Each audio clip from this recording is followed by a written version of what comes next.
plan is I'm gonna pull out the 235, because I think it's a 235, some kind of Chevy inline six.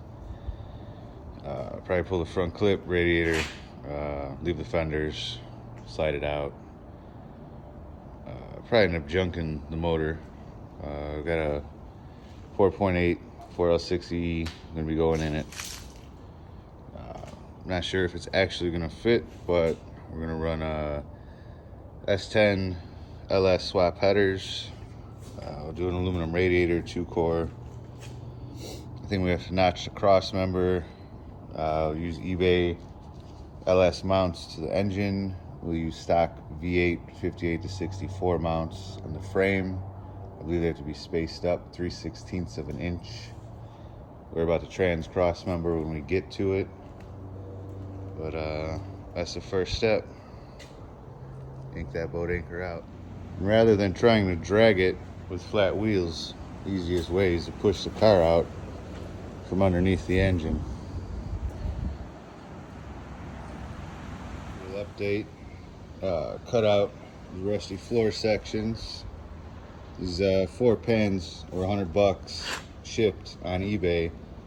Actually, they fit pretty well, considering some of the bigger sites want over $100 for 1 pan.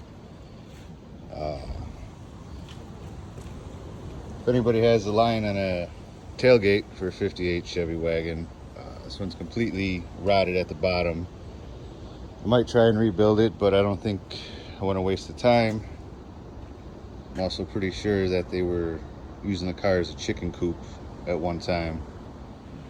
Well, that's the first round of floor material, rust, seat material, dirt, chicken coop stuff, just straight garbage. All right, we're getting this thing ready for air ride. Apparently stock springs are pretty wore out, considering there's the originals. There's an add-on. If you come around to the front end, we've got the twist-in lift pieces. I don't know what you'd actually call those, to space the front springs from bottoming out.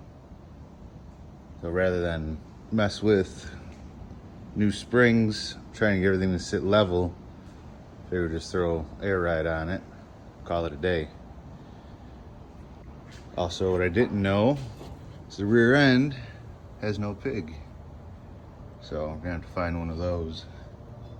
Once you have your lower arms dropped, you're gonna remove your bump stop bracket there, 2 1/2-inch bolts. You're gonna drill those 2 holes out to a 3/8. And once you drill those 2 out to a 3/8, you're gonna put the bolts through the bottom. Then you're gonna mark your top 2 holes with a punch and a hammer. Then you're gonna drill those out to a 3/8. And then as for your upper cup bracket for the air ride, it's gonna sit up in the pocket, and it's got a tapered cut. And it's gonna end up sitting on the frame, and it's gonna bolt through where your factory shock went with a piece of threaded rod. Then when it comes time to do your shocks, you're gonna trim out the inner fender well.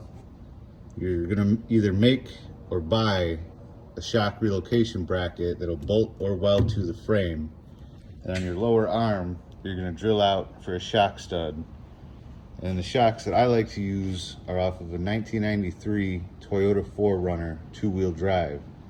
They have the perfect length to have full lift and full drop without bottoming out or overextending at any point.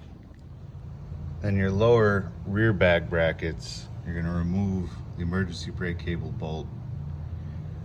And this bracket is gonna sit down in the factory pocket, and then you're gonna bolt it down with the bolt you removed from the emergency brake cable. And the upper is gonna sit in this spring pocket as well, and you're gonna remove the factory bump stop and utilize that hole similar to how you do on the bottom. So the top bracket will sit there, that piece will slide under where the bump stop is, and then you can install a nut and bolt.